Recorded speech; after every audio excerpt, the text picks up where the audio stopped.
سلام دوستان.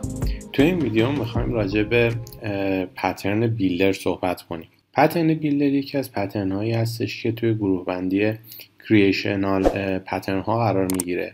برای اینکه خب کار این پترن ایجاد یک آبجکت هستش و کاری که میکنه این هستش که برای ما یک اینستنسی رو به وجود میاره. خب ببینید پترن بیلدر در واقع این چیزی که ما امروز درباره‌اش صحبت میکنیم یه تفاوت‌هایی داره با در واقع اون پترنی که توی کتاب گنگ آف فور بهش اشاره شده و تعریفی که تو گنگ آف فور هستش متفاوته از این، ولی خب این ورژن جدیدتر پترن بیلدر هستش و در واقع ورژن کاربردی اون هستش و حالا خود من هم در تجربیاتی که داشتم در واقع به این صورت پترن بیلدر رو مورد استفاده قرار میدادم. خب پترن بیلدر کجا به کار ما میاد، یعنی چه جایی میتونیم ازش استفاده کنیم؟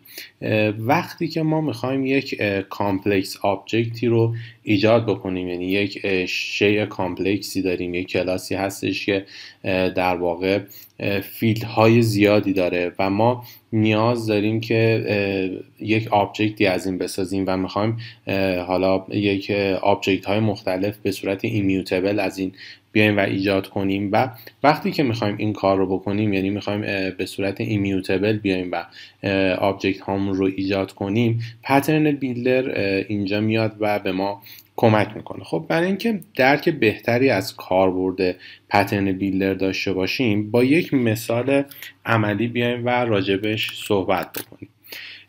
فرض بکنید که ما داریم یک برنامه‌ای می‌نویسیم، مثلا با یک سیستمی رو داریم به وجود میاریم. یه سیستم میتونه منابع انسانی یا یه سیستم آموزشی، هر چیزی باشه و ما یه در واقع یک کلاس پرسن داخل این برنامه خودمون داریم و الان من میخوام این کلاس پرسن رو اینجا بیام و برای شما تعریف کنم و ببینیم که پترن بیلدر در واقع به چه صورت استفاده میشه و در واقع چه سناریویی هستش که ما میتونیم از این پترن استفاده کنیم. خب این کلاسی که من میخوام ایجادش کنم چند تا فیلد داره.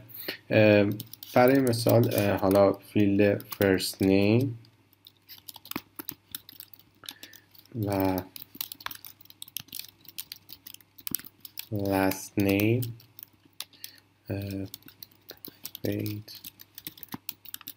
age و من این رو هم از این اینتیجر هم نظر بگیرم. دیگه میتونه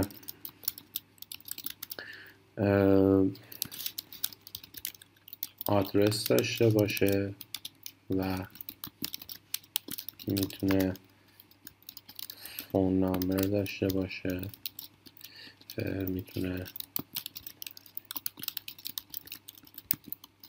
خب فکر میکنم کافی باشه. ببینید ما یک همچین کلاسی داریم و میخوایم این کلاس رو به وجود بیاریم. خب وقتی که تو سناریویی که میخوایم این کلاس پرسن ما ایمیوتبل باشه، خب توی پروژه میتونیم کاربرد این رو در نظر بگیریم دیگه. وقتی که ما یک در واقع شیء پرسن درست میکنیم، خب فیلد هایی که مقدار دهی میشن این فیلد ها معمولا تغییر نمیکنن دیگه، یعنی این فیلد هایی هستن که ثابت هستن، first name last name age اینا. پس ما میخوایم که آبجکت های ما به صورت ایمیوتبل باشن، یعنی قابل تغییر دادن نباشن. خب ما برای اینکه بتونیم یک آبجکت ایمیوتبل داشته باشیم باید چیکار کنیم؟ میخوایم این فیلد ها رو اینیشیالایز کنیم. پس کاری که انجام میدیم میایم و داخل کانستراکتور این کار رو انجام میدیم.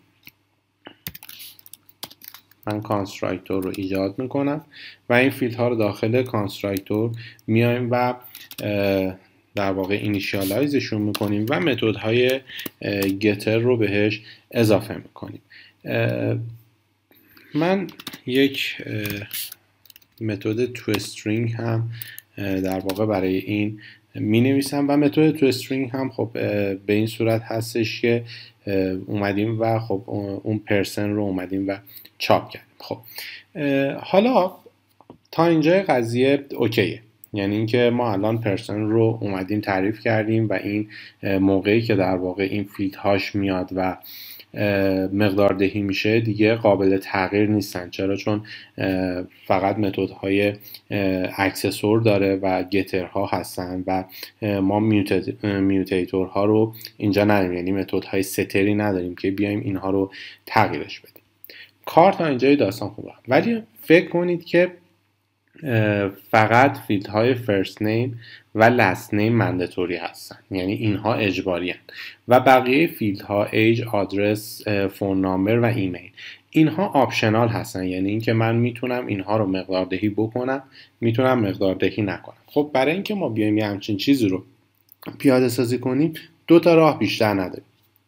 یک راهش این هستش که ما بیایم در واقع شروع کنیم کانستراکتورهای بیشتری نوشتن، یعنی فرست نیم و لست نیم که اجباری هستن تو تمام کانستراکتورهای ما باید باشن و بیایم شروع کنیم مثلا یک کانستراکتور ایج بگیره به غیر از فرست نیم و لست نیم، ایج بگیره، یکی آدرس بگیره، یکی فون نامبر، یکی ایمیل، یکی ایج و آدرس، یکی ایج، آدرس، فون نامبر. ببینید یک تعداد خیلی زیادی از کانستراکتورها رو ما باید ایجاد بکنیم که در واقع بتونیم تمام این حالتها رو پوشش بدیم، یعنی اینکه فقط ایج داشته باشه، فقط آدرس داشته باشه، ایج و آدرس داشته باشه، ایج، آدرس، فون نامبر داشته باشه، ایج، آدرس، ایمیل داشته باشه. خیلی خیلی تعداد زیادی میشه این کانستراکتورهای ما. پس یک راهی که ما شروع کنیم و بیایم این کانستراکتورها رو ادامه بدیم، خب این راه خوبی نیستش. یک عالمه کانستراکتور هستش که خب ما یه عالمه متدی داریم که باید کالشون بکنیم و خب هم خیلی کدنویسی ضعیفی میشه، یعنی خیلی کثیف کاری میشه در واقع، همین که استفاده ازش خیلی گیج کننده است، خیلی سخت خواهد بود. خب یک راه اینه. یه راه دیگه ای که من بتونم این رو به این صورت در بیارم که فرست نیم و لست نیم مندتوری باشن و بقیه فیلد ها به صورت آپشنال باشن، چه هستش؟ این هستش که توی این کانستراکتور ما بیایم فرست نیم و لست نیم رو بگیریم، یعنی به صورت پیشفرض این فرست نیم لست نیم رو که منداتوری هستن بگیریم موقع ایجاد آبجکت و برای بقیه فیلد ها یعنی ایج، آدرس، فون نامبر و ایمیل بیایم و ستر بذاریم. یعنی ما این 2 تا راه رو داریم. خب راه حل اول که مشکلش مشخص بود، تعداد زیاد کانستراکتور هاست. راه حل دوم هم مشکلش این هستش که خب ما دیگه اون بحث ایمیوتبل بودن رو از دست میدیم، یعنی اومدیم و متدای میوتیتور براش در واقع اومدیم و تعریف کردیم و دیگه میتونیم این فیلد ها رو تغییر بدیم و دیگه این آبجکتی که ساخته میشه ایمیوتبل نیستش. خب من میخوام هم در واقع این مشکل کانستراکتورها رو از بین ببرم و هم این بحث ایمیوتبل رو حفظ کنم. اینجاست که پترن بیلدر میاد و به ما کمک میکنه. خب پترن بیلدر رو ما به چه صورت تعریف میکنیم؟ من میام این کانستراکتور رو هم حذفش میکنم. خب و حالا یک کلاس پرسنی هستش، فیلد هاشو داره و متدهای اکسسور داره و حالا این تو استرینگی که هستش و میتونه متدهای مختلف دیگه ای داشته باشه که کارهای دیگه ای انجام بدن. برای مثال ما همین متد تو استرینگ کفایت میکنه که فقط چاپ کنه که چه ولیویی داره. خب برای پترن بیلدر ما به این صورت عمل میکنیم که میایم یک کلاس اینر کلاسی مینویسیم به این صورت public static و اسم کلاس رو میذاریم، حالا مثلا اینجا پرسن داریم، میذاریم پرسن بیلدر. خب حالا این کلاس پرسن بیلدر چیکار قرار بکنه؟ این قراره ما بتونیم یک در واقع اینستنسی از پرسن رو توی این کلاس به وجود بیاریم و به این صورت باشه که هر کدوم از این فیلد ها رو خواستیم بیایم و مقداردهی بکنیم و دیگه اون کانستراکتورهای زیاد رو نداشته باشیم و ایمیوتبل بودن رو هم میخوایم حفظ بکنیم. خب توی این پترن بیلدر ما میایم اون کلاس بیلدرمون رو چیکار میکنیم؟ دقیقاً مثل فیلد هایی که حالا کلاس اصلی ما دارن، یعنی اون کلاسی که قراره بیلد بشه این فیلد ها رو داره. من این فیلد ها رو میام و داخل این کلاس بیلدرمون تعریف میکنم. گفتیم که میخوایم فرست نیم و لاست نیم به صورت منداتوری باشن، یعنی اینها اجباری هم و بقیهشون آپشنال. پس من یه کانستراکتور برای این کلاس بیلدر خودم میذارم و فرست نیم و لاست نیم رو میام و مقدار دهی میکنم. موقعی که داره کانستراکت میشه بیلدر من میام این رو اینجا مقدار دهی میکنم. خب من یک سری متد نیاز دارم، یه سری در واقع متد هایی نیاز دارم که بتونم بقیه فیلد ها رو هم مقدار دهی بکنم. به این صورت که این متد ها به چه صورت عمل میکنن؟ من متد ها رو تعریف میکنم. چیزی که این متد ها برمیگردونن از نوع خود کلاس بیلدر هستش، یعنی همینجا که ما کلاس پرسن بیلدر رو داریم، این متد ها از تایپ خود کلاس میان و در واقع ریترن میکنن. حالا مثلا اسم این متد میشه set age و یک اینتی میگیره و کاری که میکنه میاد ایج مربوط به همین کلاس بیلدرمون رو مقدار دهی میکنه. میگه this dot age مساوی age و حالا باید بیاد و یک آبجکتی رو ریترن کنه دیگه. یعنی گفتیم که چیزی که ریترن میکنه خود همین اینستنسی هستش که از همین کلاس ایجاد شده و ریترن میکنیم دیس رو. و این کار رو ما برای بقیه فیلد ها هم میایم و انجام میدیم. یعنی برای فیلد بعدی پرسن بیلدر میایم متد می نویسیم set address string address و this dot address مساوی ادرسی که ما اینجا بهش دادیم و ریترن کن this رو. خب من اینها رو سریعتر بنویسم.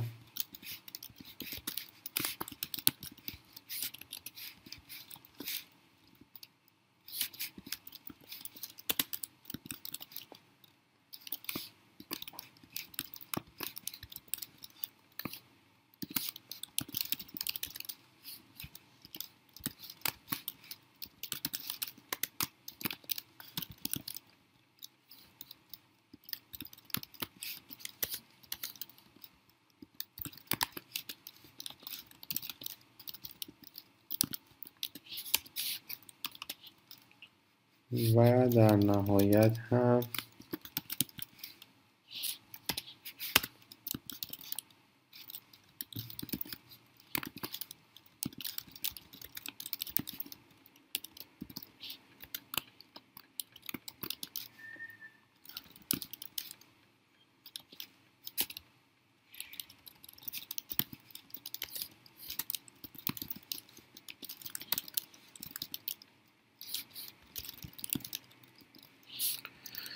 خب متد هایی که وظیفه مقداردهی به بقیه فیلد های ما که حالت آپشنال بودن رو هم ایجاد میکنیم و توی هر کدوم از این متد ها یکی از این فیلد ها رو مقداردهی میکنیم و اینستنسی و خود اینستنس این کلاس رو ریترن میکنیم. خب این کلاس بیلدر ما یک متد دیگه هم نیاز داره و این متد وظیفش این هستش که بیاد و یک اینستنسی از این کلاس اصلی ما ایجاد بکنه. ولی قبلش ما باید برای این کلاس پرسنمون یک کانستراکتور ایجاد بکنیم. من کانستراکتور رو ایجاد میکنم و به عنوان ورودی این کانستراکتور چه چیزی رو میدم؟ میام و این کلاس بیلدر رو به عنوان پارامتر به این در واقع کانستراکتور میدم و اینجا توی کانستراکتور میام و این فیلد هایی که هست رو مقدار دهی میکنم. میگم this.firstName مساوی builder.firstName this.lastName مساوی builder.lastName this.age مساوی builder.age this.address مساوی builder.address و this.phone number مساوی builder.phone number و در نهایت this.email مساوی builder.email و این کانستراکتور رو هم به صورت پرایویت در میارم که خود کلاس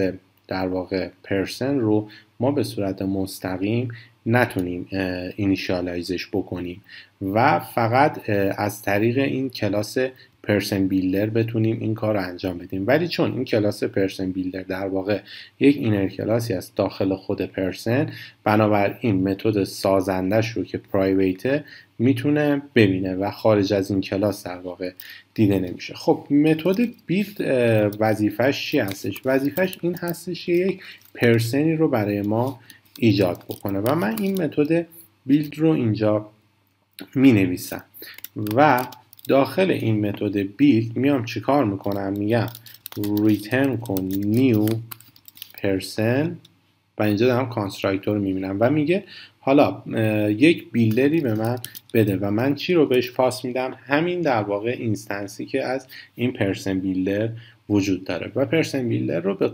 کانستراکتور این پاس میدم و این اتفاقی که الان میفته چی هستش؟ ما وقتی که بخوایم پرسن رو ایجاد بکنیم دیگه اون رو از طریق پرسن بیلدر میایم ایجاد میکنیم. پس ببینید که ما حالا استفادهش هم نشون میدم بهتون که دقیقاً مدل استفادهش رو هم یاد بگیریم. میزنم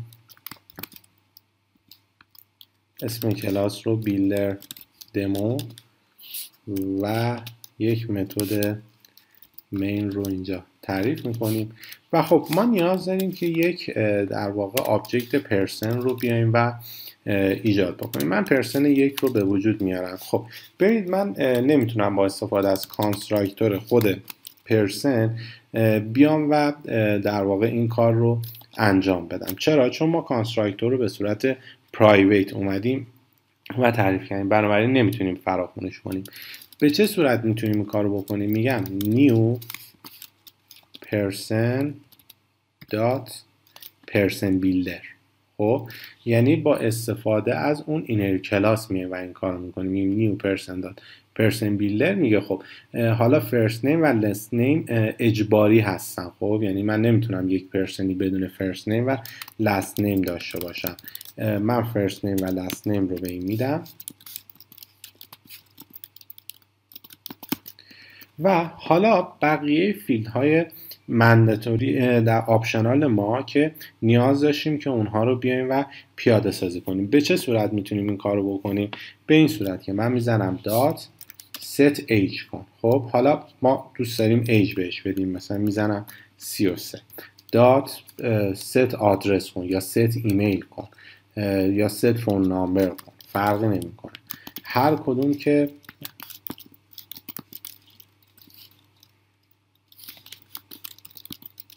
آدرس جیمیل خودم.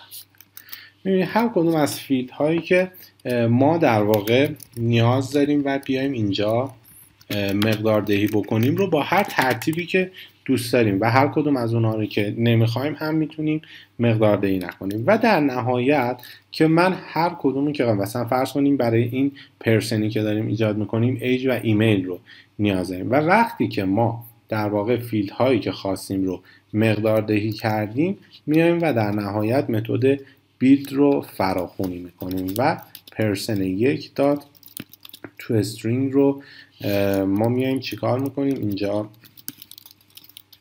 اوت میکنم پرسن یک رو. خب و من میام اینجا در نهایت این پرسن یک رو چاپش میکنم که حالا اون متد تو استرینگش رو ببینیم که به چه صورت داره کار میکنه. من یه خروجی از نرم افزار بگیرم. خب میبینیم که پرسنی که برای ما ایجاد شده فرست نیم داره، لاست نیم داره، ایج داره، آدرس نداره، فون نامبر نداره و ایمیل داره. و حالا اگه بخوایم یک در واقع شخص دیگه ای رو بیایم و به وجود بیاریم، مثلا پرسن 2 مساویه باز به همین صورت من میزنم نیو person builder و مثال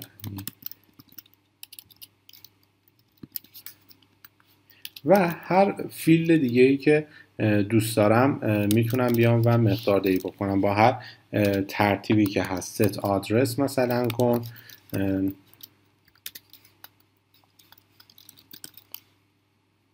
حالا یک آدرس الکی بنویسیم و ازش بگذریم و برای مثال مثلا set phone number کن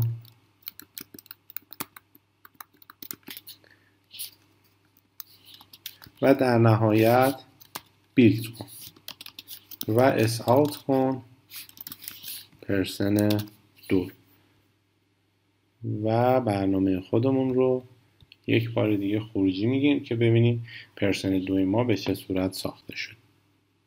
خب میبینیم که پرسن 2 ما فرست نیم لاست نیم رو داره، ایج نداره، آدرسش مشخصه، فون نامبرش مشخصه و ایمیل هم نداره. پس این شد کاربرد پترن بیلدر. یعنی من یک آبجکتی دارم که حالا اون آبجکت ساختنش یک کامپلکسیتی بالایی داره، برای اینکه من 2 تا فیلد منداتوری داشتم و بقیه فیلدها رو به صورت آپشنال میخواستم بیام و مقداردهی کنم. اگه از ستر استفاده میکردم برای پرسن ایمیوتبل نبودش و بحث ایمیوتبل بودن رو از دست میدادم و اگه میخواستم با کانستراکتور اینو هندلش کنم تعداد زیادی کانستراکتور باید مینوشتم که همه حالتها رو بیاد و در واقع پوشش بده. ولی با پترن بیلدر خیلی راحت میبینیم که میتونیم این در واقع اینستنس ها رو به چه صورت از این کلاس هایی که کامپلکسیتی بالایی دارن خیلی راحت میتونیم این اینستنس ها رو به وجود بیاریم. این هم از حالا بحث